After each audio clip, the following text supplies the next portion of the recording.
हैं start. I guess yes. Okay, हमारी एक छोटी सी डिस्कशन है बट बहुत इंपॉर्टेंट डिस्कशन है related to debt and equity.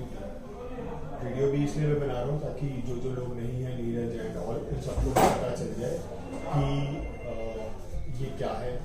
Start करने से पहले जो मैं आप दोनों को बोल चुका हूँ, मेरे को 2 साल लगे हैं इस चीज़ को समझाने में, समझने में खुद। 2011 से 2013 की डेट मार्केट होती है, स्टॉक मार्केट में डेट क्या चीज़ है। एंड इसके अंदर हम जब शेयर मार्केट का नाम लेते हैं तो हमारे पास मेजरली 2 इंस्ट्रूमेंट होते हैं।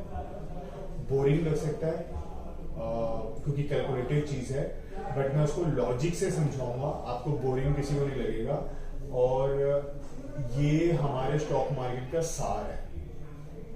स्टॉक मार्केट के अंदर जब हम इन्वेस्टमेंट की बात करते हैं तो हम सोचते हैं हमारे पास पता नहीं क्या क्या है, अनगिनतों टूल है। ऐसा नहीं है, हमारे पास सिर्फ 2 मेजर टूल है स्टॉक मार्केट में। एक को हम बोलते हैं इक्विटी, एक को हम बोलते हैं डेट। इक्विटी के अंदर क्या क्या आता है?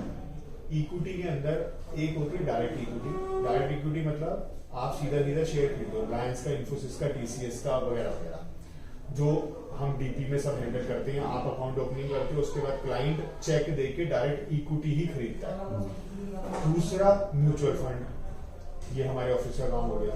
म्यूचुअल फंड मतलब एक ऐसा इंस्ट्रूमेंट जिसके अंदर हम इन्वेस्टमेंट करते हैं और वहां से वो म्यूचुअल फंड शेयर खरीदता है। उनके पास सॉफ्टवेयर होता है, पढ़े लिखे एम्प्लॉयज होते हैं, हमसे, मेरे से भी कई गुना ज्यादा बेहतर, वो बहुत अच्छे से मैनेज करते हैं। क्योंकि अगर आपको शेयरों की जानकारी नहीं है, शेयरों में आप इन्वेस्ट नहीं कर सकते, तो आप म्यूचुअल फंड में इन्वेस्ट कर सकते हैं। शेयरों में ही इन्वेस्ट करने का तीसरा तरीका क्या होता है, जो मैंने 2008 में शुरू किया था विद माय वाइफ, एंड हमने 9 में उसे बंद कर दिया था क्योंकि हमें समझ में आ गया था इससे हम कमा सकते हैं कितना ही, हम दोनों, बट क्लाइंट नहीं कमा सकता। वो है ULI, unit link insurance plan. इसीलिए मैं एलआईसी से नफरत करता हूँ, क्योंकि वहां पर जो मैंने वर्ड बोले बस उतना समझ लो, मैं जब तक जिंदा रहूंगा तब मेरी पेंशन आएगी, क्योंकि आप प्रीमियम जमा कराओगे और मेरे को हर महीने प्रीमियम जमा करोगे, मेरे को हर महीने कमीशन आएगी। तो हम इसमें मजाक में क्या बोलते थे, मैं सरला जी को या राजेंद्र जी को पेंशन प्लान बेचने गया और अपनी पेंशन उसी दिन से शुरू करके आया हूं। आपको पेंशन कब आएगी? आपकी एज अगर 38 है तो 60 ऑनवर्ड। मेरे को जब तक आप जिंदा हो ना, तब तक जब तक आप प्रीमियम दे रहे हो, जब तक जिंदा हो, प्रीमियम ना भी दो एक टाइम के बाद, जब तक जिंदा हो मेरे को कमीशन मिलती रहेगी। तो ये है यूलिप, इसीलिए इसको मारा काटा। पीआर में इस प्रोडक्ट को हमने जोड़ा था सरला जी 2008 जनवरी में रिलायंस कंपनी से, शैली मैडम ने जोड़ा था मार्च में मैक्स न्यूयॉर्क लाइफ से, और हमने, राजेंद्र गया है बहुत बार मैक्स के ऑफिस, नीरज गया है, राजेंद्र गया, सब, शहजाद गया है, राजू गया है। रात को 2-2, 3-3 बजे हम गेट पे खड़े होकर एप्लीकेशन लगवाई है। फिर एक दिन आया जब ये रियलाइज हुआ कि ये मेहनत हम एक दूसरी कंपनी के लिए कर रहा हूं, अपने लिए, अपने पीआर के लिए क्यों नहीं कर रहे। वो जो नेगेटिव व्यू पॉइंट था ना, उसकी वजह से मैं फिर पीछे हो गया। स्टॉक मार्केट का भी काम मंदा हो गया और हमारे पास नेगेटिव व्यू पॉइंट आ गया कि हम दूसरे के लिए काम कर रहे हैं। हुआ क्या, स्टॉक मार्केट में भी कमाई आनी बंद हो गई और वहां पर इंश्योरेंस बेचना ही बंद कर दिया, तो अपनी कमाई पे खुद ही काटा मार दिया। ये है सिर्फ बताने का। नेगेटिव अगर माइंड में आ जाए कि हम दूसरे के लिए काम करें, अपनी मेहनत अपने के लिए कर ले, कमाई अपनी बंद कर दी, ठीक है। तो लेकिन क्योंकि यूलिप एक अच्छा प्रोडक्ट नहीं है, एलआईसी अच्छे प्रोडक्ट नहीं है, इसलिए मैंने बंद किया कि हम पीआर में गंदा काम नहीं करेंगे। इक्विटी के अंदर डायरेक्ट इक्विटी आप सबको पता ही है, जो नॉर्मली क्लाइंट इन्वेस्ट करता है ताकि 100 पे इन्वेस्ट करे, 110, 150, 500 जो रेट हो जाए, उसको प्रॉफिट आए वो चला जाए। Same is mutual fund. अभी जो आज का हमारा टॉपिक है वो इक्विटी नहीं है। आज जो मैंने आपको बताया, हमने पीआर में 2011 में डेट बेचना शुरू किया। पहले तो डेट होता क्या है वो मैं एक्सप्लेन करता हूँ, बेचा क्या, फिर इसकी कैलकुलेशन क्या है और ये क्यों इम्पोर्टेंट है। और जो सरला जी को मैं अभी जहां से मेरी कन्वर्सेशन शुरू हुई, उनको मैंने क्लाइंट में बताया कि मैंने जब नोटबंदी हुई थी तो अपने किसी रिलेटिव के 20 लाख रुपए डाले थे, और क्यों डाले वो बताऊंगा, और 4 महीने के अंदर उसमें मैं 50,000 का नुकसान लेके निकला। क्यों, क्या, कैसे, वो इम्पोर्टेंट है। इसीलिए मैं डेट की डिस्कशन पे आया। आप लोगों को, जितने लोग रिकॉर्डिंग सुनेंगे और आप तीनों, इनको डेट कभी नहीं बेचना मेरे हिसाब से, ठीक है। लेकिन जब, क्योंकि अभी बेच तो कुछ रहे नहीं हो आप सारे लोग, 6 लोग जो मेरे 6 बच्चे हैं, लेकिन कभी ना कभी जिंदगी में जब बेचना शुरू करेंगे, मेरी शिक्षण से, मेरी 1 महीने बाद, मेरी 6 महीने बाद, तो पता तो होना चाहिए कि इक्विटी में क्या है। तो इक्विटी के ऊपर तो पीछे बहुत सारे लेक्चर्स हो चुके हैं, इक्विटी समझाने के। आज मैं डेट पे एक लेक्चर दे रहा हूँ। ये इतना डिफिकल्ट टॉपिक है कि ये छोटे से बड़े से को भी नहीं आता। पीआर सिक्योरिटीज के अंदर सिर्फ मैं हूं जो डेट को डील करता है। कल इसके ऊपर मैं एक और चीज बता दूं, मैंने एक बार, चेतन ने गलती करी थी, एक प्रोडक्ट गलत बेच दिया था, 90,000 रुपए का नुकसान मैंने भुगता था। चेतन क्योंकि बहुत जल्दबाजी करता है, तो सभी लोग सावधान रहे चेतन से हमेशा, सीरियसली। नहीं, तारिका जी का। ऐसे ही कल चावला जी का फोन आया कि मैं अपने ऑपरेटर को कहूंगा कि ये एक उनके अकाउंट में बॉन्ड बेचना था, तो वो ना उसके बॉन्ड की ना सीरीज में थोड़ा कंफ्यूज थे, N8 N9, आपको तो पता है ये सीरीज आती है N8 N9। मैंने कहा चावला जी एक काम कर लो। कहते क्या? मैंने कहा शेयरों में जितना मर्जी काम कर लो, इंडिया की डेट में काम ना मेरे बगैर मत करना, चाहे कुछ हो जाए। तो उसने कहा क्यों जी?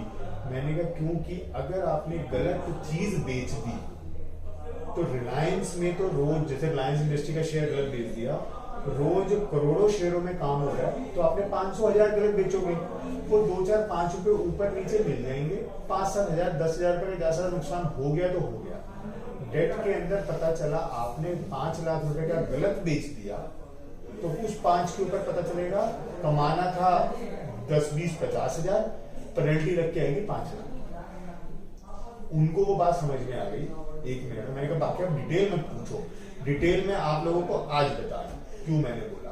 और 5 लाख के ऊपर 5 लाख का नुकसान कैसे आएगा? 1 सेकेंड, उन्होंने कहा मैं अब उनके पास हमारे थ्रू करीब उनके पास हमारे थ्रू करीब 6 करोड़ 8 करोड़ के बॉन्ड हैं।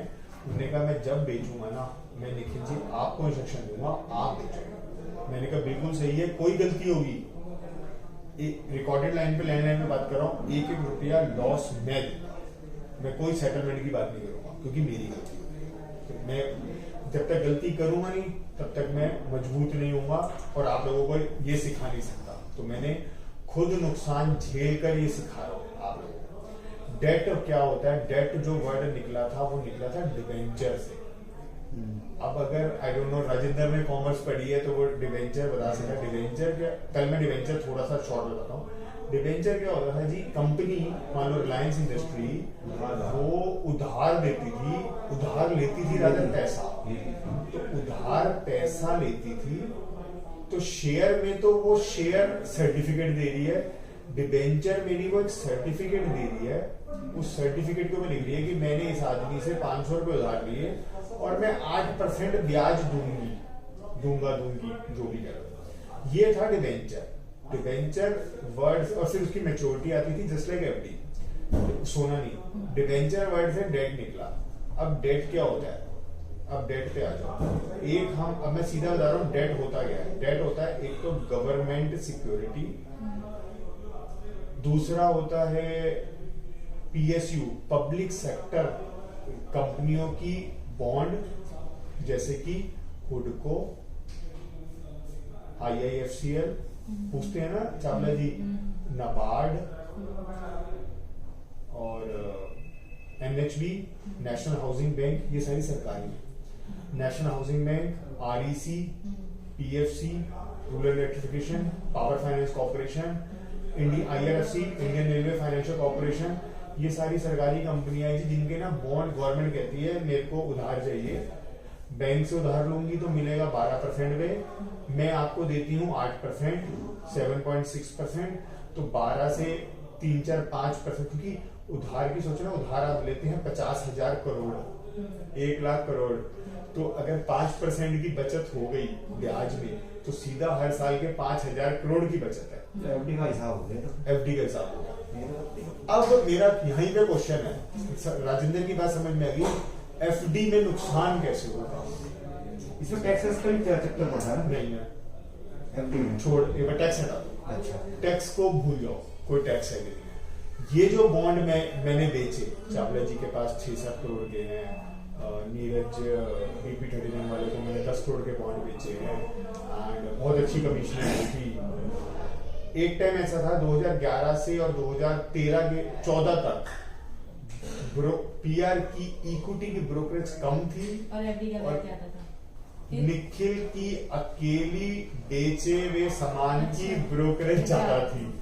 तो मैंने आज, क्योंकि देखो ये हम बात करते तो वो हिम्मत भी आती है कि मैंने अकेले, इतने सारे बैठे हैं वो एक काम कमा रहे हैं और मैंने अकेले इसमें कमाया। अकेले मतलब ऑब्वियसली नीरज या कोई ने पेपर वर्क किया, वहां जाके जमा भी कर आया, तो सपोर्ट तो किसी ना किसी का रहा ही जिसने फील्ड वर्क किया वगैरह।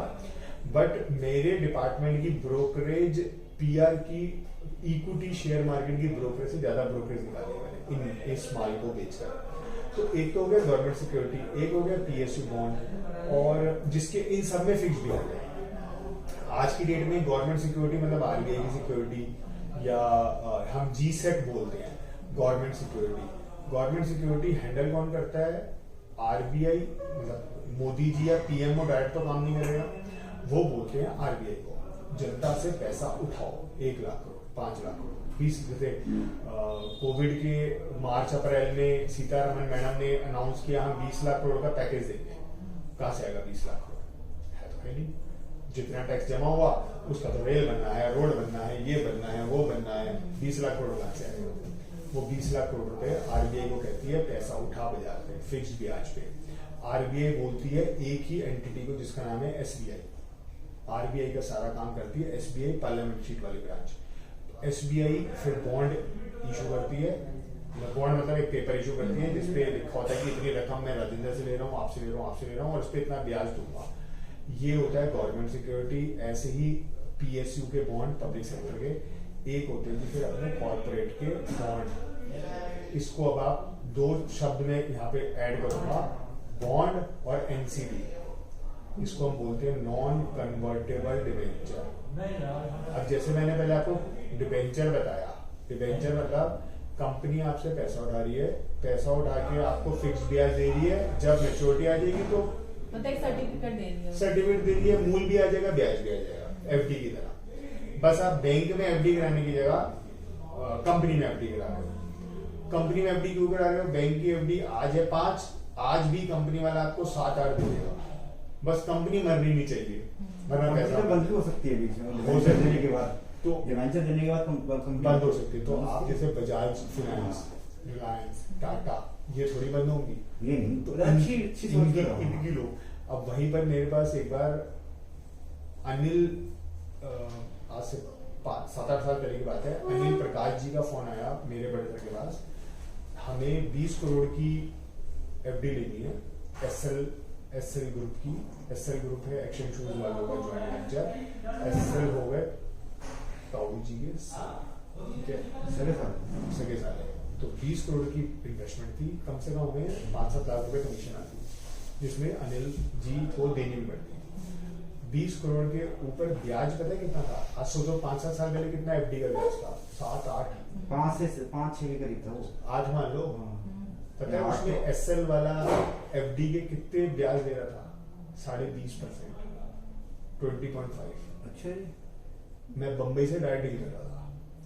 फिर ताऊ जी बड़े सर को भी 20 करोड़ का मामला था, बड़े सर को लेके गए सीधा, जो वो 6 भाई हैं एक्शन शूज वाले, उनमें से एक भाई के पास जिसका नाम है नंदकिशोर गर्ग, बालाजी एक्शन हॉस्पिटल और कैंसर इंस्टीट्यूट का मालिक। तो उनके पास लेके गए कि, तो उन्होंने कहा, एक लाइन बोली उन्होंने जब बात कर रहे थे, बात करते करते उन्होंने कहा जी 20 से 100 करोड़ की इन्वेस्टमेंट हम कर सकते हैं, हमारे क्लाइंट ये आ रही है तो करवा दे क्या। उन्होंने बस एक लाइन बोली, अगर मर जाए तो मेरे पास मत आना, बोलते बस। तो उस बस आप वो, आपको वो लाइन पकड़नी है, बातें तो हम जैसे मैं बोले जा रहा हूँ, अब आप पता नहीं कौन सी लाइन पकड़ रहे हो, उनकी वो लाइन पकड़ ली कि जी अगर कुछ हो जाए ऊंच नीच तो मेरे पास बताना। तो समझ में आ गया कि इसका मतलब कंपनी में कमजोरी है, आप अपने आप सोच लो। मैं ना नहीं कह सकता क्योंकि मेरे भाई की कंपनी, सगे भाई, उनके सगे भाई की कंपनी, तो अपने सगे भाई की उसने ऐसे ही वो करी। तो इसीलिए हम नॉन कन्वर्टेबल डिवेंचर एनसीडी, जो ये हम हुडको, आरईसी, पीपीएफ, पीपीएफ वगैरह वो देखते हैं, वो सारे ही एनसीडीज हैं। ये अभी मैं सिर्फ आपको बता रहा, भी कैलकुलेशन में नहीं आया हूँ, नीड सोना नहीं, एंड वेरी इंपॉर्टेंट टॉपिक। मेरे को सीरियसली 2 साल लगे हैं इसकी गहराई में। मैंने कितनी ट्रेनिंग ली है म्यूचुअल फंड वालों से, मेरे को कुछ समझ नहीं आता था।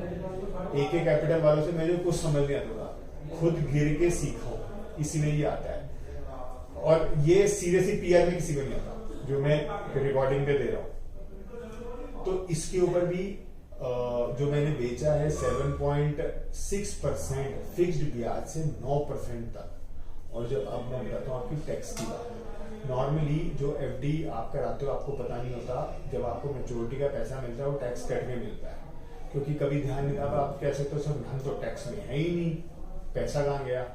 टैक्स में जो नहीं होता, मेरा तो कटेगा FD में 10%, और आप लोग जो टैक्स में नहीं हो उनका कटता है 20%। पता ही नहीं है कि 20% कट रहा है, क्यों कट रहा है मुझे पता है, क्योंकि पैन नहीं दिया वहां पर, पता चलेगा 20% कटा। तो अगली बार अगर घर में मोटी FD हो ना, जिसकी भी, मेरे को एक बार अमाउंट जरूर बताना, वो पूरा एक एक रुपया जो कटा है वो वापस निकाल दूंगा टैक्स का, एक एक रुपया कैसे निकलेगा वो मुझे पता है। उसके लिए ITR फाइल करनी पड़ेगी ऑनलाइन, पूरा चेक आएगा। हर साल मेरे को शैली मैडम को, बड़े सर को 40,000 50,000 रुपए इनकम टैक्स से रिफंड आता है, जो वो काटते हैं और वो हम अपने घर में लेते हैं। तो आपका भी हो सकता है 5,000 10,000 15,000, मेरे को सिर्फ शायद 2 4 5 क्लिक करने होंगे, पैसा आ जाएगा। तो डेट के अंदर ये इंस्ट्रूमेंट्स होते हैं, ये प्रोडक्ट होते हैं, जो सरकारी भी होते हैं, गैर सरकारी। ऐसे ये समझना ज्यादा आसान है, सरकारी एंड गैर सरकारी, प्राइवेट कंपनीज के भी, गवर्नमेंट कंपनीज के भी। इन डेट के अंदर अब आप मेरे से सवाल कर सकते हो कि सर जब इसके अंदर आप गवर्नमेंट ऑफ इंडिया को पैसा दे रहे हो, 1 नंबर 2 उसमें फिक्स ब्याज है, तो आपको नुकसान कैसे हुआ। मेरे को नुकसान हुआ, नुकसान होता है, कैसे होता है वो ये अब एक्सप्लेन करूंगा। तो प्रोडक्ट पसंद आ गया, गवर्नमेंट को सीधा गवर्नमेंट ऑफ इंडिया को पैसा दे रहे हो, पैसा कोई नहीं डूब सकता। ICICI HDFC या कैनरा या एक्सिस की FD ज्यादा सेफ है, या सीधा गवर्नमेंट ऑफ इंडिया जो खुद नोट छापती है उसको पैसा देना ज्यादा सेफ है। बैंक की FD से आज भी अगर मैं आपको निकाल के दूं, उससे ज्यादा ब्याज वाला प्रोडक्ट निकाल दूंगा। जब शैली मैडम के अभी पीछे मैंने टाटा कैपिटल बेचे, टाटा के, तो वो बेचे मैंने 8.9% ब्याज के, 8.9। बैंक की FD 5, मेरे पास था 9 वाला बेचकर मैं शेयर खरीद रहा हूँ। कुछ तो सोचा होगा कि 9 वाला 3-4 साल रखा, ब्याज भी खाया, 60,000 रुपए हर साल ब्याज आया उसके ऊपर, और उसके बाद मतलब 6 लाख रुपए के ऊपर, 7 लाख रुपए के ऊपर 60,000 रुपए साल का ब्याज आया, फिर वो शेयर अब बेचे। इसके अंदर नुकसान कैसे होता है, या मेरे को पहले मैं बताता हूँ केस, मेरे को नुकसान कैसे हुआ जब ये फिक्स प्रोडक्ट है। ये असली स्टोरी है, नींद आ रही हो अब जाग जाना, अच्छा वरना रिकॉर्डिंग से 2016 जब 8 अक्टूबर को, नवंबर को मोदी जी ने अनाउंस किया कि कल से 500 और 1000 का नोट एकदम से बंद हो रहे हैं, नींद उड़ गई। तो हमारी कंपनी में क्या हुआ, मेरे घर झूठ बोल रहे हैं, जो ये बताते बच्चे बंद हो रहे मैंने कहा चल झूठ बोल रहे, तो न्यूज़ देगी ना तब पता चला सही। तो हमारे ऑफिस में क्या हुआ, ये एक इम्पोर्टेंट एटीट्यूड है, बिहेवियर। छोटे सर और सचिन जी 2 लोग सारा दिन ना बस एक ही बात चिल्लाने लगे, नुकसान हो गया, हम तो बंद हो गए, PR बंद हो जाएगी, PR बंद हो जाएगी, PR बंद हो जाएगी। मैं, राजेंद्र, हम जैसे पता नहीं कितने लोग, और मैं तो 24 घंटे सिर्फ नोटों की बदलवाने की लाइन में लगा रहा। आप लोग सोचते कि 5,000, मेरे पास तो ये होता था पिट्ठू बैग में कभी 10 लाख कभी 20 लाख ऐसे रखे होते थे। थोड़े से ज्यादा था, हॉस्पिटल जाता था वहाँ लेके, बदल दो 10% में बदल दो, 5% में बदल दो। लाखों रुपए मेरे पास होता था जिसकी कोई वैल्यू नहीं थी, और मेरे को कोई डर नहीं लगता था। 20-20 लाख रुपए कंधे में टांग कर मैं पैदल आया हूँ एक्सिस बैंक से रात अंधेरे में, कि मेरे पता है इसकी कोई वैल्यू नहीं है आज। तो और मेरे जेब में 10 रुपए नहीं थे उस दिन रिक्शा की, कि मैं एक्सिस बैंक एएम ब्लॉक से पी आ रहा था एजीडी। तो उस दिन एक रात को मेरे को उसकी कीमत समझ आई कि 10 रुपए के नोट नहीं है, मैं रिक्शा ले रहा हूँ, मैं 20 लाख रुपए कंधे पे डाल के पैदल आ रहा हूँ चलते हैं। उस वक्त ये दो लोगों ने इतना नेगेटिव बोला कि स्टॉक मार्केट बंद हो जाएगी, बंद हो जाएगी, बंद हो जाएगी, कि मैंने एक क्लाइंट का, जो कि मेरे घर के क्लाइंट है, उनका 20 लाख रुपए उठाकर दिसंबर में शेयरों से निकालकर, जिसमें कोई खास उस टाइम कमाई नहीं आई थी, मान लो 20 के 20 ही थे, उठाकर डेट में डाल दिया। ये केस है। वो 20 के रह गए 19। अब आप कहोगे सर जब फिक्स्ड ब्याज तो 19 कैसे रह गए, अब ये समझाऊंगा। और उसके अंदर अगला हुआ कि 4 महीने बाद अप्रैल 2017 में उसमें वो 1.25 लाख या 2 लाख का मेरे को याद है मैक्सिमम नुकसान आया था। 2 लाख का नुकसान जब रहा 40-45 हजार, मतलब 20 लाख के मिल रहे थे 19,55,000, तब मैंने उसको रिडीम करा। 40,000 का लॉस, 45,000 का लॉस लिया और फिर उस पैसे को दोबारा से शेयरों में डाला। अब ये क्या थी कहानी, क्यों हुई, वो मैं समझाने जा रहा हूं। ये लोगों इसमें होता क्या है, कैसे होता है। जब हम डेट खरीदते हैं, खास करके म्यूचुअल फंड के अंदर, तो एक होता है उसके अंदर 2 कंपोनेंट होते हैं।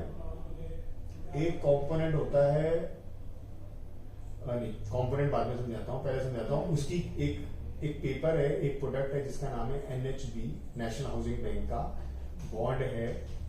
9% ब्याज, टैक्स फ्री, 20 साल कोई टैक्स नहीं लगेगा। इसकी कीमत है 1,000 रुपए। इसकी ओरिजिनल कीमत है, जिसको हम बोल सकते हैं फेस वैल्यू। 9% का मतलब हुआ 90 रुपीज आपको 20 ईयर्स तक ब्याज आएगा।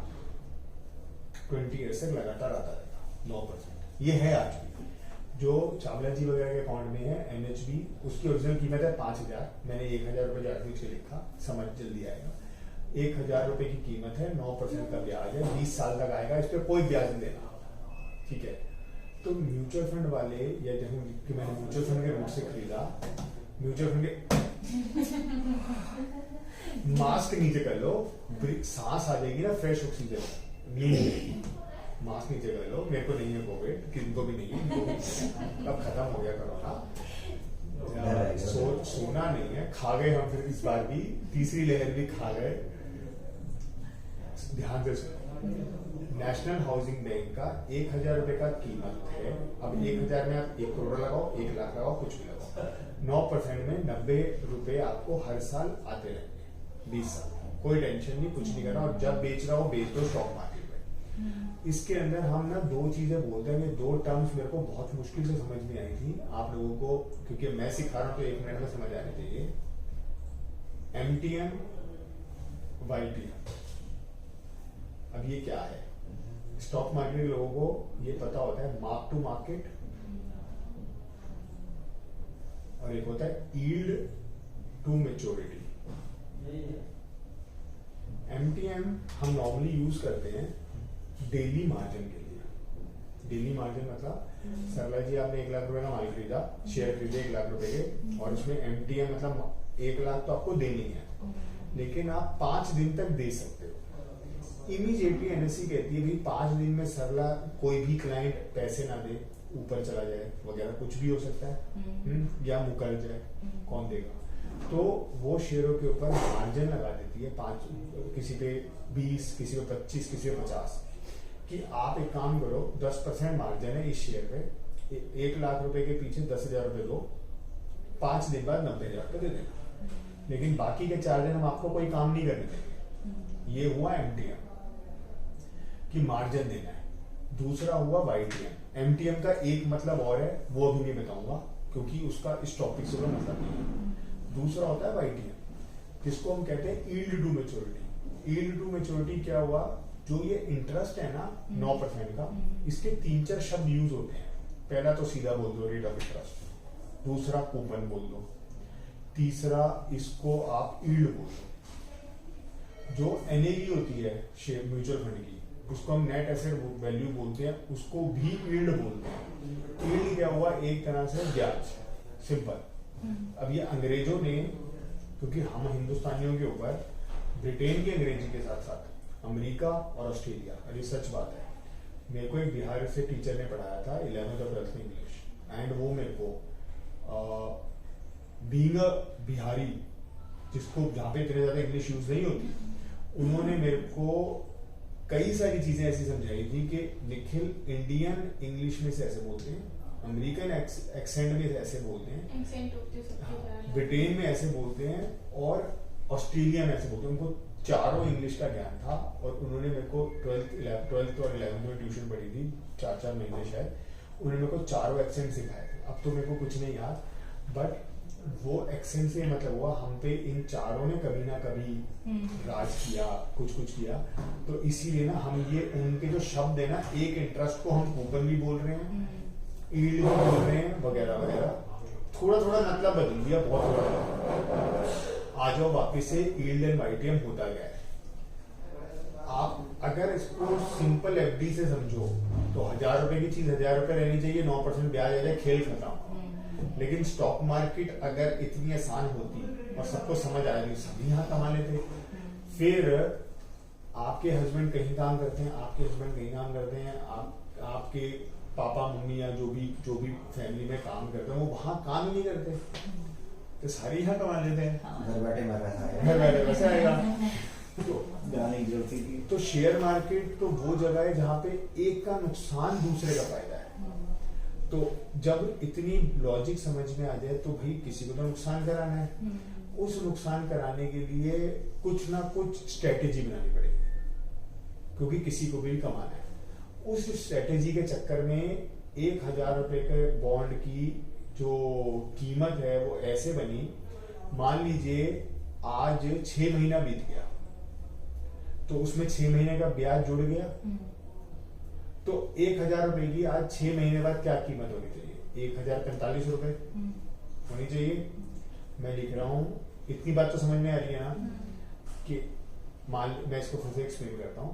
हर जनवरी में ब्याज आता है, तो जनवरी में उसकी कीमत होनी चाहिए 1000 रुपए, और 6 मंथ बाद मतलब जून में 6 महीने का ब्याज उसमें जुड़ गया, सिंपल सी बात है, उसकी कीमत होनी चाहिए 1045 रुपए। और फिर से जब दिसंबर आए तो दिसंबर में 1090 रुपए, फिर जनवरी आए 90 रुपए निकल जाए, उसका ब्याज, उसका रेट हो जाना चाहिए 1000 रुपए। सिंपल, बहुत इंपॉर्टेंट। मतलब ब्याज मिल गया ना, ब्याज आ जाता है हर साल ब्याज आता है, ठीक है। तो 90 रुपए निकल जाएंगे, आपके घर में आ जाएंगे, और 1000 रुपए फिर वो रह जाएंगे, उसकी कीमत रह जानी चाहिए 1000 रुपए। लेकिन यहाँ पर आ गया निखिल कहते हैं कि सरला 45 है ना इसकी कीमत, एक काम करता हूँ सरला, मैं तेरे को 50 रुपए देता हूँ आज, 1050, 5 रुपए देता, ये मेरे को बेच दे बॉन्ड। सरला कहते हैं हाँ ले लो, मेरे को जितना कमाना था अच्छा ही है, मेरे को 5 रुपए ज्यादा आ रहे हैं। बायबैक वाला हिसाब हो गया, बायबैक वाला हिसाब हो गया, अभी बायबैक मत डाल, 5 रुपए ज्यादा दे रहे हैं निखिल सरला जी को कि जी आप मेरे को दे दो 5, और ये बॉन्ड मेरे को बेच दो। तो मेरा 9, क्योंकि मैंने 5 रुपए ज्यादा दिए, तो 9 रुपए का ब्याज मेरा कितना, 9% का मेरे ब्याज पे कुछ तो हिट आएगी, क्योंकि मैंने 5 रुपए ज्यादा दिए ना, तो वो 5 रुपए कहीं से तो निकलेगा। हाँ। तो मेरे ब्याज की दर थोड़ी सी कम हो जाती है। 5 रुपए में जितने भी साल बचे हैं उसको हम डिवाइड कर देते हैं। मान लीजिए, सिर्फ फिर से बताता हूँ, थोड़ी सी कैलकुलेशन है। 2020 में ये शुरू हुआ, कहाँ तक जाएगा, 2030 तक। निखिल आया सरला जी से लेने 2020 में, और उन्होंने 1005 में खरीद दिया, 5 रुपए ज्यादा दिए, एक बार हम 5 रुपए ज्यादा दिए। ये 5 रुपए आगे 21, 22, 23, 24, 25, 26, 27, 28, 29, 30, ये 5 रुपए ज्यादा दिए, वो हम ना क्या करते हैं भविष्य में ना, उसी साल में कम नहीं करते उसको ना, हम हर साल में ना उसके टुकड़े करके 50-50 पैसे उसको कम करते हैं, क्योंकि ब्याज तो सारे सालों में आता है। इसकी वजह से जो मेरे को, हम इसको ऐसे कैलकुलेट करते हैं, इसी को हम YTM कहते हैं। कहोगे यार क्यों इतना दिमाग लगाते हो, ये जरूरी है,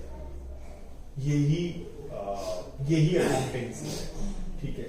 तो जो मेरा 9% का मूल ब्याज था, अगर इसको सिंपल में भी समझो तो 5 रुपए ज्यादा देने से वो रह गया 8.9। मेरे घर में तो 9 ही आएगा, लेकिन मेरी किताब में 1000 रुपए की कीमत 1005 लिखी जाएगी और 5 रुपए मेरा खर्चा हुआ है। वो खर्चे से वो खर्चा तो मेरे प्रॉफिट में से निकाल दो, बैलेंस शीट में कुछ भी कर लो, लेकिन क्लाइंट को समझाने के लिए हमें उसे बताना पड़ता है तेरा कितना ब्याज कम हुआ, कि आपको इतना खर्चा करना पड़ा। तो वो खर्चा हम क्लाइंट को समझाने के लिए उसके ब्याज में से कम करके बताना चाहिए। इसलिए वो 9% का 8.99 हम बताते हैं, या जितना भी रेट जाता होगा। ये 5 क्यों आया? क्योंकि चीज अच्छी थी। निखिल कूद के आ गया खरीदने कि सल्ला जी बेच दो, सल्ला जी बेच दो, सल्ला जी बेच दो, ठीक है। अब एक इसमें मैंने डब्बा बनाया अलग से, अगर ये चीजें समझ भी नहीं आई सर जैसे आपने बोला यहाँ पे इन्होंने आपको बेच दिया सरला मैम ने, तो सरला मैम का ब्याज तो बंद हो गया ना, आपका यहाँ से शुरू होगा। वो तो चीज अपनी बेच दी ना, वो मेरा शुरू हुआ। जब मकान होता है किसी को बेच दिया, किराया फिर वही उनके पास जाएगा, वो तो वही है हिसाब। बिल्कुल शाबाश। क्वेश्चन अब अगर यहाँ तक की चीजें किसी को समझ नहीं आई, आगे की सुन लो, वो इससे अलग है और इंटरेस्टिंग है, ठीक है। मेरे बहुत इंटरेस्टिंग है भाई, क्योंकि मेरे को पता है मैंने कितने साल लगाए ये थ्योरी समझने में, और ये थ्योरी मैंने इससे पहले अपनी टीम के अलावा किसी को नहीं सिखाई। रोहित सर को आती है, क्योंकि मैं और रोहित सर खुद जाके वहां बैठ के सीख कर आए हैं। ये मैं छोटे से बड़े सर को सिखा दूंगा, ताऊ जी को बता दूंगा, हम 1 सेकंड पकड़ लेंगे, हाँ, क्योंकि उनको मैथ्स और अकाउंटिंग आती है। लेकिन मैं ये कहता हूँ ना, ये मेरा ज्ञान है। वैसे तो ये कहते हैं ज्ञान बांटने से बढ़ता है, बट मैं उन्होंने पूछा नहीं तो मैंने भी कभी बताया नहीं, लेकिन अपनी टीम को क्योंकि मेरा मन था मैं सिखाऊं, इसलिए मैं बता रहा हूं। अब ये 1000 की चीज 1005 क्यों हुई? क्योंकि बैंक में FD 7 की चल रही थी, 9 बड़ा अच्छा लग रहा था, इसलिए मैं यहाँ कूद के आ गया कि सल्ला जी अपना माल भेजो। सल्ला जी अच्छा, सल्ला जी हो सकता समझदार होती तो कहती नहीं, लेकिन मुझे सल्ला जी को पैसे की जरूरत हो, इसलिए बेच गई हूँ, या जो भी रीजन रहा हो। म्यूचुअल फंड के अंदर या डेट के अंदर नुकसान भी होता है। 9% आज है 2020 में, हमने वहां का एग्जाम्पल निखिल ने खरीद लिया, और 2021 आते आते ये जो नया पेपर लॉन्च हो रहा है, FD की बात नहीं कर रहा, NHB ने नया पेपर लॉन्च कर दिया, उसका रेट रख दिया 12%। तो कोई निखिल का पेपर खरीदेगा नहीं, जब उसको 12% वाला मिल रहा है तो फिर 8% ये क्यों लेगा वो? 9 वाला क्यों लेगा? हाँ, जब 12 में मिल रहा है, ठीक है ना जी, और वही कंपनी है, वही सेफ है। तो निखिल के पेपर की डिमांड गिर गई। अब सिंपल वर्ड में समझो तो क्या है भाई, निखिल को पेपर की चिंता क्या है? 10 साल बैठे अपना 9% खाता रहा चुपचाप, लेकिन आग तो निखिल को भी लगी है। तनी से बात हुई थी। अच्छा भाई, क्या कह रहा था? दूंगा परमिशन।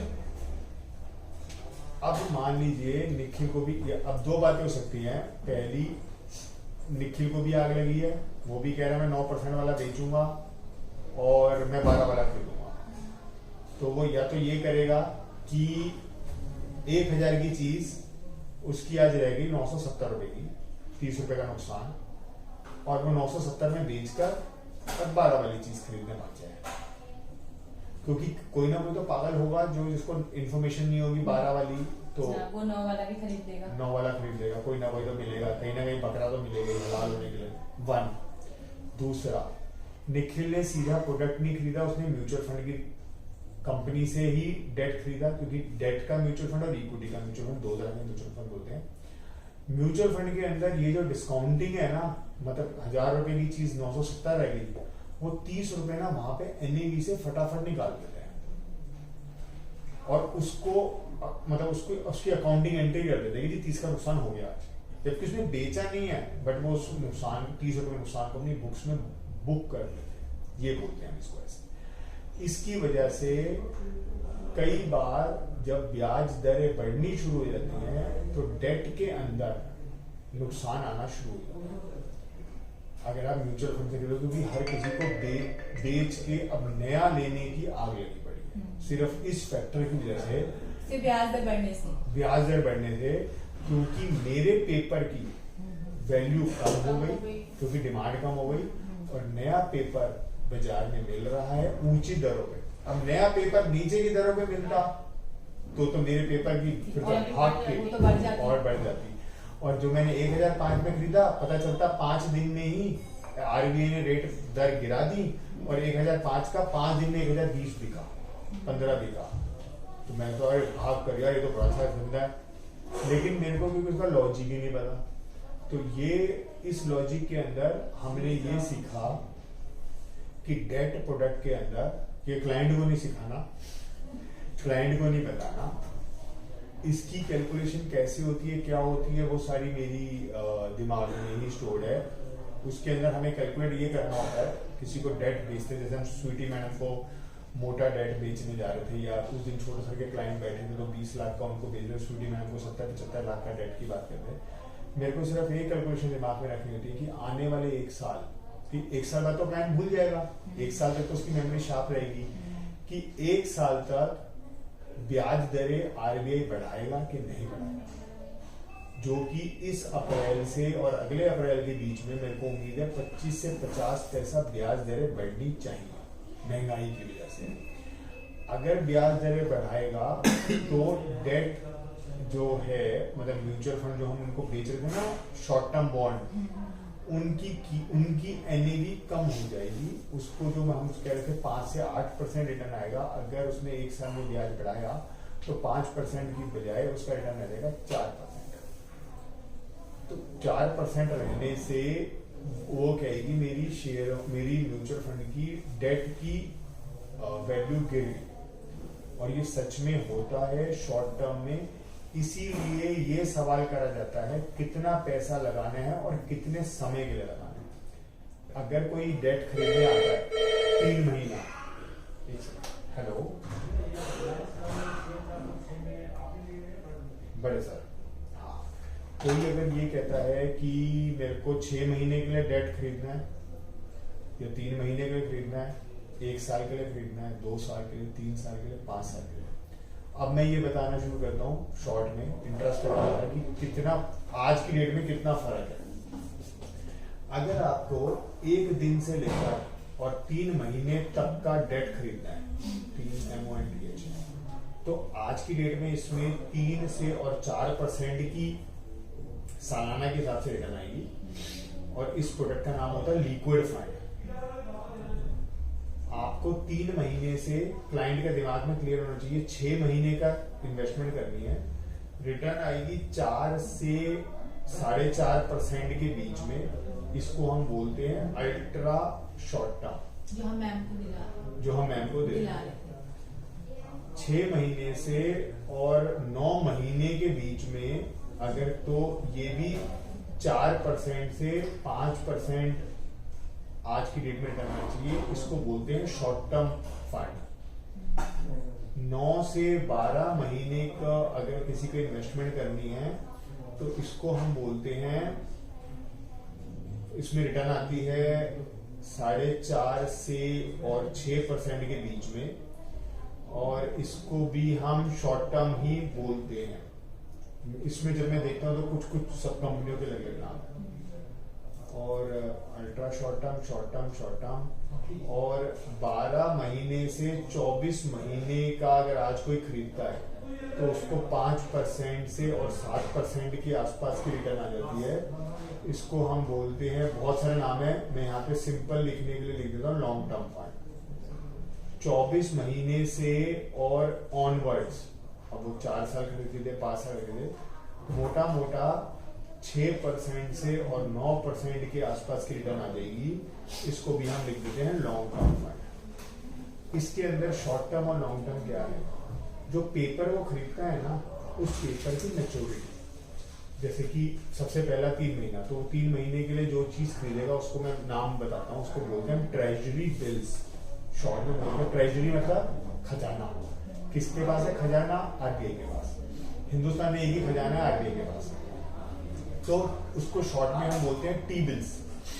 तो वो 90 दिन से लेकर 91 दिन की उधारी कहते हैं, 91 डेज से और 365 डेज का ट्रेजरी बिल इशू होता है, टी बिल्स। और उसमें 3 मैच्योरिटी होती है, 91 दिन 3 महीना, 182 दिन 6 महीना और 365 दिन। 3 मैच्योरिटी, 3 मैच्योरिटी के liquid treasury bills RBI issue करता है। 1 से 3 महीना जिस क्लाइंट को इन्वेस्टमेंट करनी हो, तो अगर आप मान लो सेविंग अकाउंट में ब्याज दर अभी 2.5% है शायद, तो 3.5 से 3.25% उसको आराम से मिल जाएगी लिक्विड फंड के अंदर रिटर्न। इसके अंदर वो फटाफट घुस सकते हैं, निकल सकते हैं। इसमें इतना मोटा पैसा आता है आप इमेजिन नहीं कर सकते। लिक्विड फंड, लिक्विड फंड कैसे? मेरे को 1 तारीख को तनख्वाह, मैं हूं बिरला, मेरे को एक कैसे आता है पैसा, रिसर्च कहानी बता रहा हूं। मेरे 2 लाख एम्प्लॉय हैं, बिरला के हैं। रिलायंस में 2.5-3 लाख हैं। पीछे हमने एक बुक, वो एक रिसर्च रिपोर्ट कर रहे थे जिसमें आया था टीसीएस में 5 लाख एम्प्लॉय हैं। 1 लाख के हिसाब से, मिनिमम 1 लाख के हिसाब से टीसीएस के 5 लाख एम्प्लॉयज की सैलरी का फिगर बनाओ, तो 5 लाख एम्प्लॉय 5 जीरो और 1 लाख सैलरी 5 और 5 10 जीरो। तो 10 जीरो के हिसाब से हमें बांटने हैं 50,000 करोड़, नहीं 500 करोड़, सॉरी 5,000 करोड़। 5,000 करोड़ उसकी सैलरी है हर साल की, हर महीने की। 20 तारीख को मेरे अकाउंट में, टीसीएस के अकाउंट में 5,000 करोड़ रुपए आ गए। देने कब है? 1 तारीख को। 10 दिन क्या करूं? 10 दिन से कहीं मतलब लगा दिए, कहाँ लगाए? लिक्विड वो ही है लिक्विड फंड में। तो 10 दिन के अंदर अब मैं अगर कैलकुलेटर चलाऊं, जो मतलब उस पैसे का कोई यूज नहीं है, तो 5,000 इंटू 4 और 10 दिन के लगाए इंटू 10 डिवाइडेड बाय 365। नहीं, कुछ गलत हुआ। 5,000 करोड़ रुपए, अच्छा समझ आ गया। 4% का ब्याज डिवाइडेड बाय 100 इंटू 10 दिन डिवाइडेड बाय 365, 5 करोड़ रुपए 10 दिन में कमा लिए। तो 5 करोड़ के अंदर तो 4% के हिसाब से उसको ब्याज मिलेगा। 4% के हिसाब से 10 दिन का ब्याज उसको 5.5 करोड़ रुपए आ गया। तो उनके लिए 5.5 करोड़ में चाहे आप उनको पैसे बांट दो, कंपनी में बचा, चाहे आप कंपनी की पेंट पॉलिश, साज सज्जा, खर्चे तो होते रहते लगातार। पैटी कैश, अंदर गाड़ियां चलती है टीसीएस के कैंपस में, कुछ किराया भाड़ा, कई दसियों चीजें आप हैंडल कर सकते हो। तो 5.5 करोड़ रुपए हर महीने आप बना सकते हो। तो अगर 1 साल में हर साल ऐसा हुआ तो 5.5 इंटू 12 साल की 66 करोड़ की सूखी कमाई आ गई 10 दिन के लिए हर हर महीने 20 तारीख को आएगा तो पेमेंट तो हर महीने करें। तो अपने 5,000 करोड़ रुपए हर 20 तारीख को पेमेंट आ गई अमेरिका से, आपने उसको पे करा वगैरह। ये है liquid fund, ultra short term fund. इसीलिए इन्वेस्ट करते हैं। जो मैं मैडम को सजेस्ट कर रहा था कि आप 6% पे वो ले लो हमसे, और वहां से हम उसको इक्विटी डालते रहेंगे। तो अगर बैंक में रखकर डालते इक्विटी में तो 2-2.5% ब्याज आता। हम यहाँ पे 6% वाला ऐसे प्रोडक्ट सोचते हैं।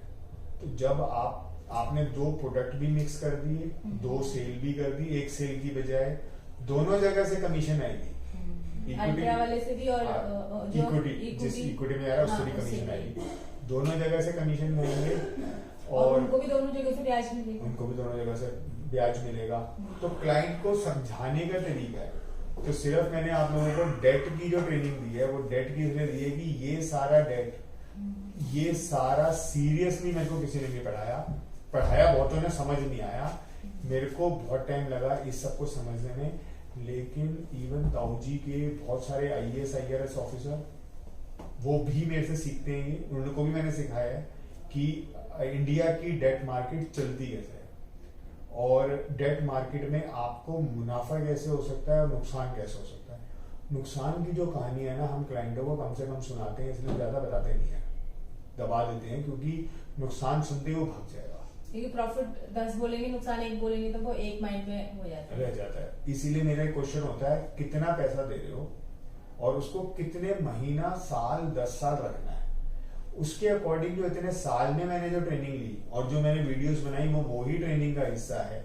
उन वीडियोस, इसी वीडियो के अंदर मैं ये एक्सप्लेन कर रहा हूँ कि सिर्फ बुक्स पढ़ने से और ऐसी ही बहुत सारी ट्रेनिंग लेने से मैंने ये निकाला कि सरला जी या सुनीता जी या राजेंद्र जी मेरे को इतना बता दें कि इतना पैसा और मेरे को ये लेना है।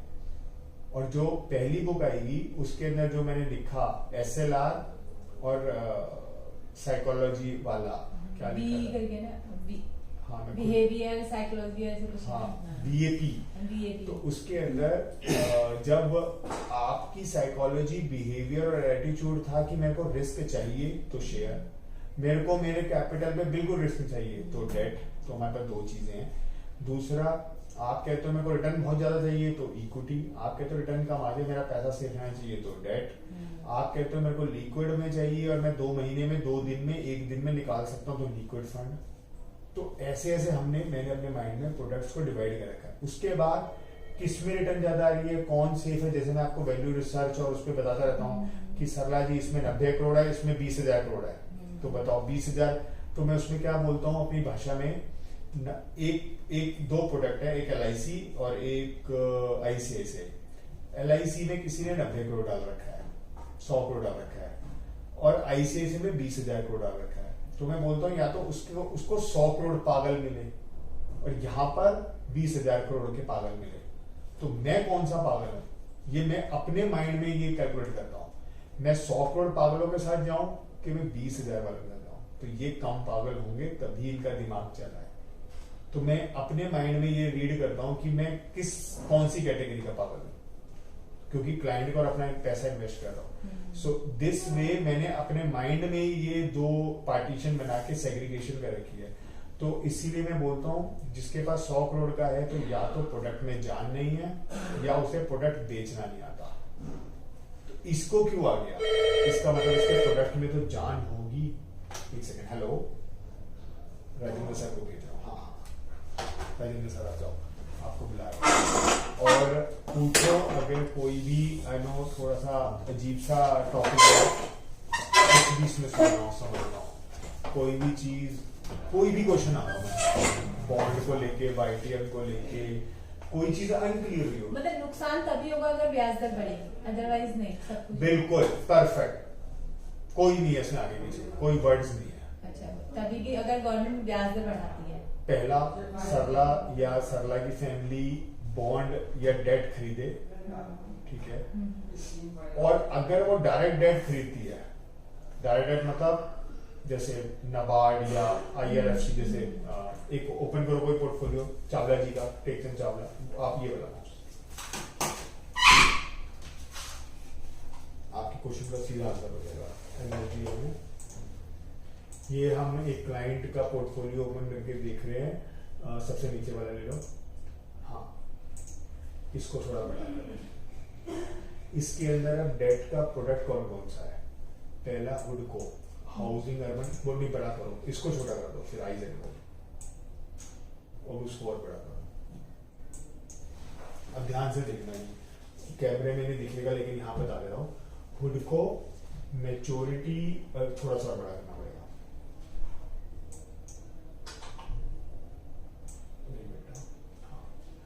मैच्योरिटी इस हुडको की है 7.64 का ब्याज है, 1,000 की कीमत है पर बॉन्ड, मान लो 600 है तो 6 लाख के हो गए। 8 फरवरी 2031 IIFCL इंडिया इंफ्रास्ट्रक्चर फाइनेंशियल 8.91 का ब्याज है। 22 जनवरी 2034 मतलब IIFCL सीरीज होगी ना, हाँ यही सीरीज हो गई, तो वो 2034 में ऑटोमेटिकली उठा लेगा और उठाकर इनको मूल दे देगा। ब्याज हर महीने आ रहा है। IRFC Indian railway financial corporation 7.64 का ब्याज है मैच्योरिटी 2031, IRFC का बॉन्ड है 7.5 2035, उसके बाद ये है NABARD national bank of agriculture and rural development 7.64 maturity 2031, national highway NHAI national highway authority of India 7.69 का ब्याज है, मैच्योरिटी 2031। खरीदे कब आएंगे? 20 साल पहले, ये 2011-12 के खरीदा है, कोई 12 में खरीदा है, कोई 13 में खरीदा है, कोई 14 में खरीदा है। मतलब हर महीने ब्याज आता है और जब इसकी मैच्योरिटी होगी तो ऑटोमेटिक उठा लेगी कंपनी और उनको पेमेंट आएगी। और इनको पेमेंट आएगी। वो किस जो जिस टाइम पे वहाँ की उस टाइम वैल्यू होगी मार्केट। हाँ, नहीं 1000 रुपए पे। अच्छा 1000 रुपए। ये फिक्स है मतलब। ये फिक्स है मतलब ये फिक्स चीज। अब मान लीजिए आपने ये खरीद लिया, ठीक है, ये खरीदा तो ये एक तरह से FD हो गई। अब ब्याज बढ़े या ब्याज कम हो आपको कोई फर्क नहीं पड़ता, लेकिन ये चीज डायरेक्ट खरीदने की बजाय ब्रोकर से, क्योंकि आपको पता नहीं है और आज की डेट में मिल भी नहीं रही, तो आप क्या करोगे? मेरे को डेट ही लेना है, या मुझे जैसा सेल्समैन आ गया जो आपको पुश कर रहा है ये ले लो डेट, ठीक है, तो आपने क्या करा? म्यूचुअल फंड का डेट ले लिया। म्यूचुअल फंड की डेट के अंदर ये जो 1000 और 1045 वाली कहानी है ये होगी। क्यों? क्योंकि ये डायरेक्ट मिल नहीं रहे, उन्होंने पहले के खरीद के रख रखे म्यूचुअल फंडों ने, तो आपको तो पता नहीं, क्योंकि आपको आपका ये टॉपिक नहीं है। जब मैं खुद कह रहा हूँ मैंने 2-2.5 साल में सीखा है और ये कहाँ इम्पैक्ट कर सकता है वो तो मुझे पता है, और जब साथ में भी कह रहा हूँ बड़े साल छोटे साल ताऊ जी को भी नहीं पता ये टॉपिक और ये कहाँ इम्पैक्ट कर सकता है। तो आप तो मैंने कहा तो सर ये सीधा ले लेते हैं यार, क्या आप टेंशन है? मैं कहा लोग ये कहाँ से मिल आ रहा है, कोई बेच ही नहीं रहा। लेकिन अब आप फिर मेरे पास आ गए या मुझ जैसा कोई आदमी मिला या आपने गूगल पे पढ़ा कि जी FD तो 4% की है, मैं क्या करूं, FD तो 4% की है, मैं क्या करूं? तो आपको गूगल पे पढ़ लिया, गूगल पे लिखा था खांसी आई है तो आपको अस्थमा है, आपके पैर में दर्द हो रहा है, इसका मतलब है आपकी हड्डियां कमजोर हैं और इसका ऑपरेशन चाहिए, और ये सच बात है। अरबों रुपया साल का फूकता है, ये मेरे को मोनू भैया डॉक्टर रजत चौहान ने बताया। उन्होंने कहा क्या, मैं एक बार अपने डॉक्टर के गया, मेरी पीठ में दर्द था, बस वो दर्द 6-7 महीने चला, तो क्या पढ़ के आया? भैया थे, मतलब जैसे मेरे साले लगते हैं, मेरी उम्र में बड़े, तो भैया बोलता हूँ 12-13 साल बड़े हैं। क्या पढ़ के आया निखिल? मैंने कहा भैया पढ़ के आया कि ना रीढ़ की हड्डी में ना गैप आ गया है, तो उन्होंने कहा MRI करा ली? He is a doctor, he is asking me. मैंने कहा हाँ भैया ये मेरी MRI। किसने कही थी MRI कराने को? डॉक्टर ने कही थी, मैं कर नहीं, अपने आप ही चला गया, मशीन में घुस गया, MRI की मशीन में। कितने घंटे लगे?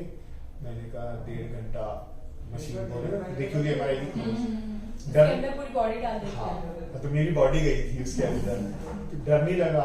मैंने कहा नहीं, बस भगवान का नाम ले रहा था, डर नहीं लगा। तो कितने रुपए दिए? मैंने कहा 7,500 MRI के। उन्होंने MRI ली मेरी और यूं भाग गई। जब तक डॉक्टर ना कहे क्यों घुसा तो मशीन में, उस MRI की रिपोर्ट में लिखा था कि रीढ़ की हड्डी में गैप है, ठीक है। कहते वो जो कुंडली वाली बात दी थी भाई, अब तूने रीढ़ की हड्डी का गैप मान लिया, तेरी गैप नहीं है। मैंने कहा कि आपको क्या पता, आधा दर्द तो उसी टाइम खत्म हो गया जब उन्हें MRI फाड़ी, ठीक है। मैंने कहा भैया आप कैसे बना सकते हो, मैं इसी पे आ रहा हूँ, इसी टॉपिक बता रहा हूँ। उन्होंने कहा मैंने तेरी पीठ पे यहाँ से एक बोन टच करके वो नीचे तक गए। मैंने कहा सारी बोन मैंने अपनी उंगली से टच कर ली, मशीन क्या बताएगी? जो मैंने तेरी पूरी पीठ ऐसे चेक करी, ठीक है, तो सारी बोन सही है। अगर तेरी रीढ़ की हड्डी में गैप होता तो तू गाड़ी चला के आया ना, खड़ा ही नहीं रहेगा ना सारा। हाँ। मतलब वही है, बेस तो हमारा वहीं से है। तो उन्होंने वही पूछा कहाँ पढ़ा, मैं कहीं गूगल पे पढ़ा। मैंने फिर देखा बहुत सारे डॉक्टर सब लिखने लग गए हैं अपने नोटिस बोर्ड पे कि गूगल से पढ़कर हमसे कुछ डिस्कशन मत करें। तो उन्होंने एक बात बताई कि गूगल पे वो अरबों रुपए खर्चते हैं कि आपको पैर में दर्द हुआ, हाथ में दर्द हुआ, छींक आई, एक खांसी मारो, एक खांसी ना पड़ो, आई हैव अ कफ, वो कहेंगे कोविड हो सकता है, RT-PCR कराओ, तो 4500 रुपए का RT-PCR था, अब शायद 700-1000 रुपए का है। वन दूसरा, आप हॉस्पिटल में जाके एडमिट हो जाओगे अगर वहां पॉजिटिव आ गया तो उन्होंने हॉस्पिटल जाके तो हुआ क्या कि आपने स्टेप बाय स्टेप उन्होंने आपको रास्ता दिखा दिया। पहले टेस्ट बेचा, फिर दवाई भी बेची, फिर हॉस्पिटल भी हॉस्पिटल बेचा, पहुंचा दिया। पहुंचा दिया और बेचा। तो तब उन्होंने ये समझाया कि गूगल पे पढ़ के, एंड उसके बाद आज 4 साल हो गए। पहले ये था कि मैं होम्योपैथिक खाऊं कि सर्जरी कराऊं। और एक और एग्जांपल इसमें बताता हूँ बड़ा अच्छा जो उन्होंने सिखाया। अगर आपके हड्डी या पैर में या कहीं दर्द है तो आप डॉक्टर के पास जा रहे हो या सर्जन के पास जा रहे हो? आपको तो लिख रहा है बाहर डॉक्टर लिखा है। अगर उसका काम है सर्जरी करना, सर्जन किसको बोलते हैं? तो सर्जरी करते हैं। आप उससे आगे कंसल्ट करोगे तो वो क्या करेगा? सर्जरी सर्जरी करेगा, कराना, क्योंकि उसका पेशा ही वही है। उसका पेशा उसका वही है। बिजनेस उसी से आ रहा है। उसी से आ रहा है। तो वो आपको फिजियोथेरेपी नहीं बताएगा, वो गर्म पट्टी मालिश नहीं बताएगा, वो कहेगा जी काटो और खत्म करो, और इसमें मैं ये डाल दूंगा, ये गैप आ गया, ये आपकी हड्डी गल रही है, झड़ रही है, ये हो रहा है, वो हो रहा है। और तो सर्जन का काम है सर्जरी करना। आप गए उसके पास हो तो वही करेगा। तो ये कुछ रियल लाइफ एग्जांपल्स हैं जिससे हम सीख सकते हैं अपने फ्यूचर में कि हमें राइट डिसीजन क्या लेना है। And once upon a time 2006 की बात है, बालाजी एक्शन, ताऊ जी के साले का हॉस्पिटल, बालाजी एक्शन के दोनों मालिक हॉस्पिटल के 2 घंटा मेरे कमरे के गेट पे खड़े हो गए, बड़े सर से रोज बात करते थे। तो कोई छोटी रेफरेंस नहीं दे रहा, एक्शन हॉस्पिटल के मालिकों की बात कर रहा हूँ। उन्होंने 5 दिन मेरा कैंसर, टीबी और डेंगू 3 इलाज करे थे, और मेरे को कुछ भी नहीं। मालिक गेट पे खड़ा है, तो सोचो डॉक्टर और क्या क्या कर सकते हैं। तो ये इसलिए बताया सो दैट आंखें खुले रियल जिंदगी से। और डेट इक्विटी हमारे 2 बहुत इंपॉर्टेंट एलिमेंट्स हैं जो हम सेल करते हैं और हम आगे सेल करेंगे। 2014 के बाद क्योंकि अच्छा ये आया क्यों, हुआ क्या, ये भी बड़ी इंटरेस्टिंग कहानी है, हमेशा के लिए रजिस्टर हो जाएगा ये खाने के बाद। ये आया कब? 2011 में, और कब बंद हो गया? 2014 में। ये वाले IRFC, PFC, इससे बढ़िया प्रोडक्ट हिंदुस्तान में नहीं हो सकता मेरे हिसाब से। 1, दूसरा 9% का ब्याज मिल रहा है या 8% का ब्याज मिल रहा है और गवर्नमेंट उस पर टैक्स नहीं ले रही। तीसरा, सेफ्टी इससे बेहतरीन हो नहीं सकती। गवर्नमेंट की कंपनियां हैं, 100% गवर्नमेंट की कंपनी है। और देखो हर इतने टाइम तक ब्याज दे दिया था, आपने कितना खा लिया? कितना खा लिया? ये आया क्यों और बंद क्यों हो गया? आज क्यों नहीं है? इसका मैं रीजन बताता हूँ, उससे आपको एक बहुत अच्छी सी इंटरेस्टिंग कहानी मिल जाएगी। ये 2011 में पहली बार आया, और 11 में, हाँ, फिर 12, 13, 14 में आ गए मोदी जी। मोदी जी ने कहा नहीं, मतलब मैं अपनी कहानी बना रहा हूँ कि ये क्या चीज है जिसमें मैं ब्याज भी दूं अपने पल्ले से, और पूरी रकम दे दूं, रकम तो देनी ही है, देखो वो तो भरोसा है, और टैक्स भी ना। ये क्या चीज है? ये फिर मेरे को समझ में आया, सोनिया गांधी ने 2.5 लाख करोड़ के 4 साल में 2.5 लाख करोड़ के बॉन्ड निकाले, सरकारी कंपनियों को बदनाम किया। बदनाम क्या किया? अभी बदनामी हुई नहीं है, मोदी संभाल रहा है, नहीं तो वो बदनामी क्या होती बता रहा हूं। 4 साल में 2.5 लाख करोड़ रुपए सरकारी कंपनियों में घुसवाया हमारा, और वो सारा पैसा वहां से अपने अकाउंट में ट्रांसफर किया, ये सच है। और वो लेके छोड़ दिया, फरार, फिर तो निकल ही गई सिस्टम से बात। 2.5 लाख करोड़ रुपए वो ले गए। जब मोदी जी आए तो ये पता चला पैसा ही नहीं है, इन कंपनियों में सारा पैसा गया। तो क्या कर सकते हैं? IAS अफसरों को नौकरी से निकाल सकते हैं। क्यों दिया तुमने? अपने को बढ़ाना था ना, एक और फैक्ट्री खरीदी थी या काम करना, बट वो नहीं किया। तो मोदी क्योंकि समझदार था, उसने, मेरे से चावला जी पूछते हैं कि अब कब आएंगे, मैं कहता कभी नहीं आएंगे। क्यों नहीं आएंगे? मैं कहता हूँ क्योंकि मोदी बहुत समझदार है। पहले क्यों आए थे? क्योंकि सोनिया चोर थी।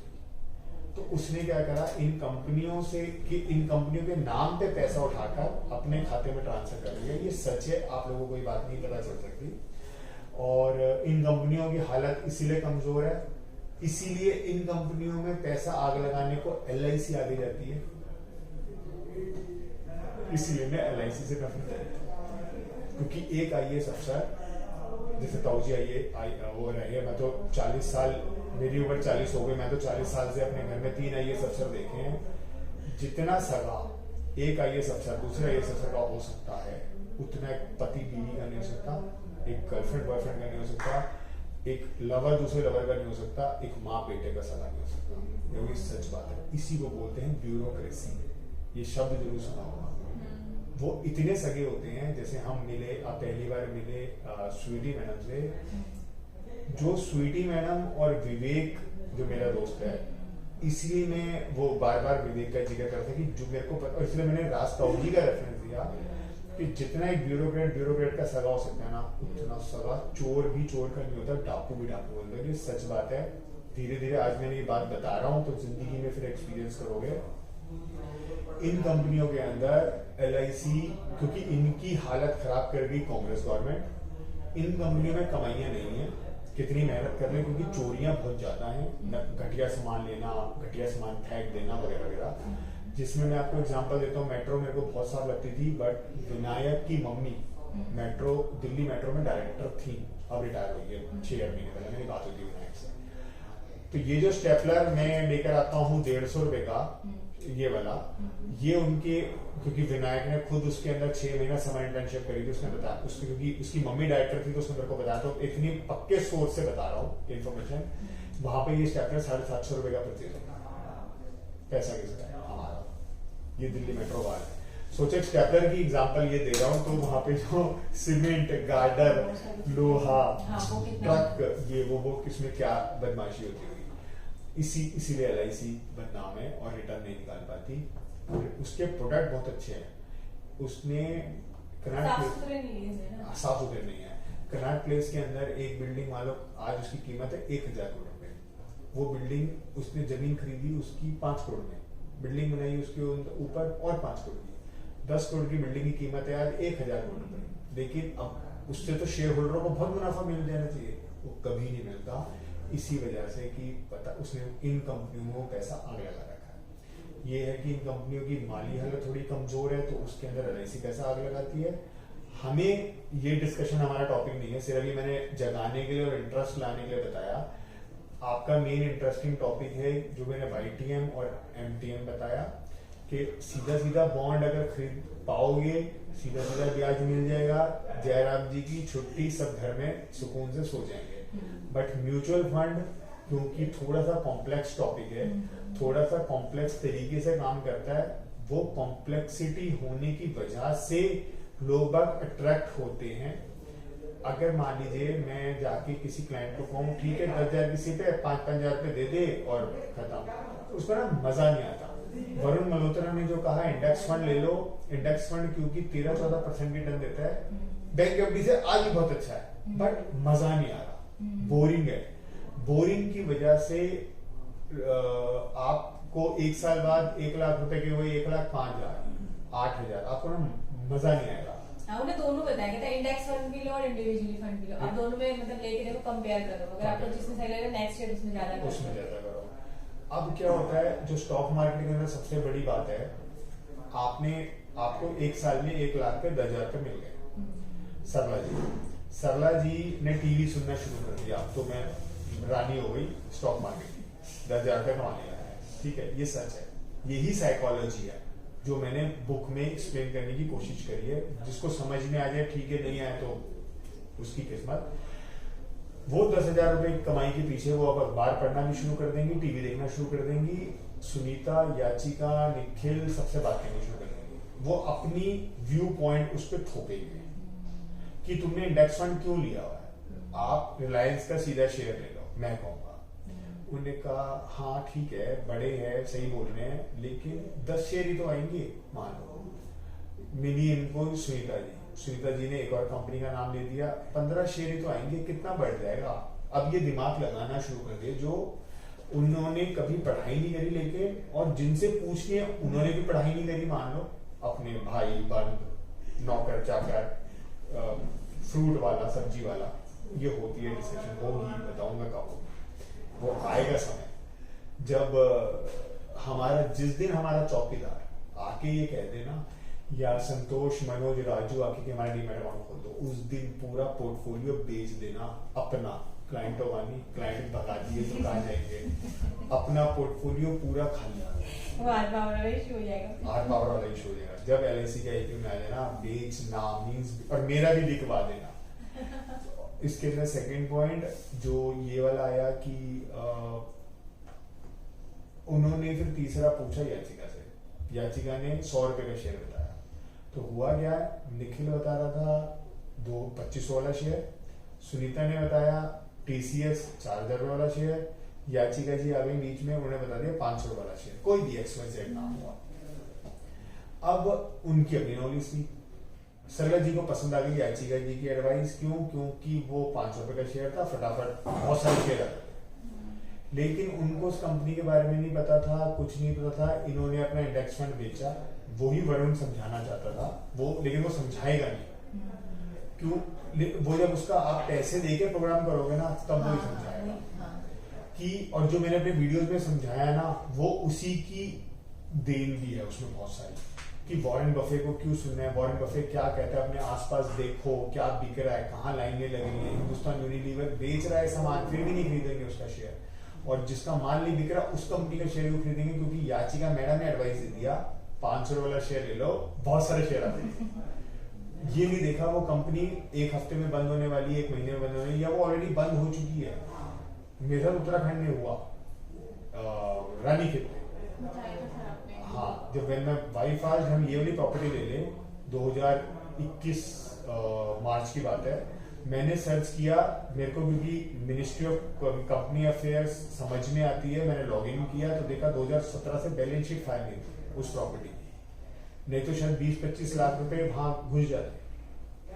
तो ये पता लगा देखकर कि इसने बैलेंस शीट फाइल नहीं करी, वो उसी समझ में आ गया अधिक कहानी, कहीं ना कहीं कुछ कमजोरी है। तो इसीलिए जो मैं आपको स्क्रीनर, मॉर्निंग स्टार या और वेबसाइट्स पे कहता हूँ, 5-6 वेबसाइट्स पे जब भी कोई क्वेश्चन आए उस पर स्टडी करो, पर्पस यही होता है कि ये तो देख लो उसके बारे में क्या चल रहा है, और क्या ब्लॉगर्स जैसे निखिल के पीठ में दर्द हुआ और उसको सीधा सर्जरी सजेस्ट कर रहे हैं, तो ऐसा तो नहीं वो आपको कुछ भी माल पेलने की कोशिश कर रहे हैं। तो याचिका जी ने सरला जी को 500 रुपए का शेयर दिला दिया, वो रह गया 100 रुपए। तो वो जो वरुण ने कहा था इंडेक्स फंड में इन्वेस्ट कर लो और 10,000 रुपए साल का मिल रहा है, शांति से बैठ जाओ, मजा नहीं आ रहा था 10,000 रुपए कमाने में, वो 1 लाख के जब 50,000 आ जाएंगे ना तब फिर वो लोग शेयर मार्केट को गलने लगते हैं। ये शेयर मार्केट की सबसे बड़ी नेगेटिव। मेन हमारा topic back to this was on debt का टॉपिक इतना ही था। इसके अंदर छोटी छोटी, बस इसके अलावा छोटी छोटी बातें रह गई है जो कि जैसे जैसे काम करते रहेंगे वैसे वैसे सीखते रहेंगे। ओके, बाय बाय, होप अच्छा लगा।